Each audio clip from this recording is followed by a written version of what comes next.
अयोध्या नगरी सध्या सज्ज झालेली आहे श्रीरामाच्या मंदिराच्या उद्घाटनासाठी। मात्र त्यापूर्वीच सध्या अयोध्येमध्ये मोठ्या प्रमाणामध्ये गर्दी पाहायला मिळते आणि सध्या ही जी चित्र मी दाखवतो ही आहेत शरयू नदी किनाऱ्यावरची। दररोज संध्याकाळी 6 वाजता शरयू नदी किनारी शरयू नदीची आरती केली जाते।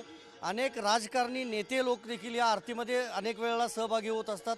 मात्र आज पाहतोय आपण सर्वसामान्य भाविक जे आहेत, रामभक्त जे आहेत, अयोध्येमध्ये येणारे देशाच्या कानाकोपऱ्यातून ते सगळे भक्त जे आहेत, भाविक जे आहेत ती या आरतीमध्ये सहभागी झालेले आहेत। शरयू नदीकाठावरच खरं तर ही आरती केली जाते। पहाटेची आरती असते ती सकाळी 4 वाजता असते आणि संध्याकाळची जी आरती असते ती संध्याकाळी 6 वाजता असते।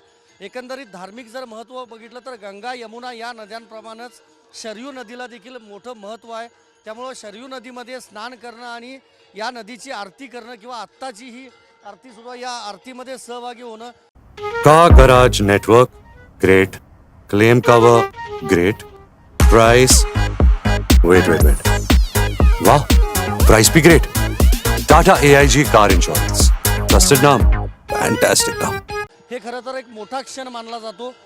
आताही आपण पाहतोय पाठीमागून हे जे दीपस्तंभ आहेत ते आणले जात आहेत आणि त्या दीपस्तंभांच्या द्वारेच आणि इतर जे पूजेचे साहित्य आहे त्याद्वारे खरं तर ही शरयू नदीची आरती जी आहे ती केली जाते। अनेक महिलांचा मोठा सहभाग या आरतीमध्ये आपल्याला पाहायला मिळतो आणि देशाच्या कानाकोपऱ्यातून हे भाविक सगळे जे आहेत ते अयोध्येमध्ये दाखल होत असतात। थोड्याच दिवसामध्ये आता प्रभू श्रीरामांच्या मंदिराचं उद्घाटन होणार आहे। मात्र त्यापूर्वी अयोध्या नगरी आता सज्ज झालेली असतानाच या शरयू नदीच्या आरतीसाठी देखील भाविक मोठी गर्दी करतायत।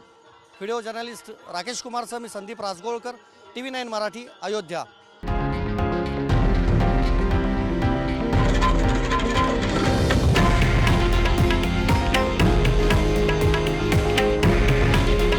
हे आहे देशातील नंबर 1 न्यूज नेटवर्क आणि आपण पाहत आहात TV9 मराठी। काळजी तुमची, हित महाराष्ट्राचं।